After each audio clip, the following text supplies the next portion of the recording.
হরে কৃষ্ণ বন্ধুরা, আজ আমি বানাবো ফ্রায়েড রাইস। তো সেটাই তোমাদের সঙ্গে শেয়ার করব। আমি 500 গ্রাম মতো চাল নিয়েছি, ওটা ভালো করে ধুয়ে আধ ঘন্টা মতন ভিজিয়ে রাখবো। কাজু কিশমিশটাও ধুয়ে ভিজিয়ে রেখেছি। জল গরম হয়ে আসলে চালটা দিয়ে দেবো। 1 চামচ মতো তেল দিয়েছি, ভাতটা যাতে ঝরঝরে হয়। 1 চামচ ভিনেগার দিয়েছি ভাতটা সাদা হওয়ার জন্য। আর ভাতটা আমি 90% সেদ্ধ করেছি, পুরোটা সেদ্ধ করিনি। তো ফ্যান ঝরিয়ে রেখেছি। এই কড়াই বসিয়ে অল্প একটু তেল, 2 চামচ মতন ঘি দিয়েছি।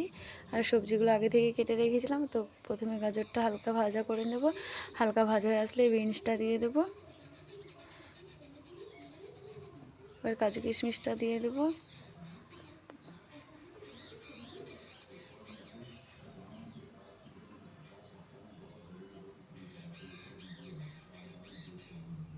এবার ক্যাপসিকামটা দিয়ে একটু ভেজে নেব। আর মটরশুঁটিটা দিয়ে দিলাম। তো আমার সবজিগুলো সব ভাজা হয়ে গেছে। এটা একটি প্লেটে তুলে রাখবো। আর এই ঘিয়ের মধ্যে 5-6টা এলাচ, দারচিনি, লবঙ্গ আর একটা তেজপাতা দিয়ে দিয়েছি। এলাচের মুখগুলো ফাটিয়ে দিয়েছি। আর ভাতটা দিয়ে দেব।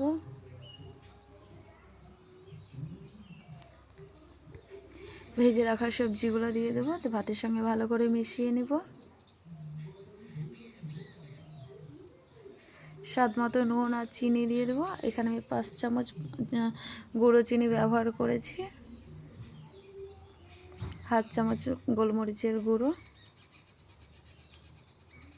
হাফ চামচ ঘি দিয়ে আবারও ভালো করে মিশিয়ে নেব।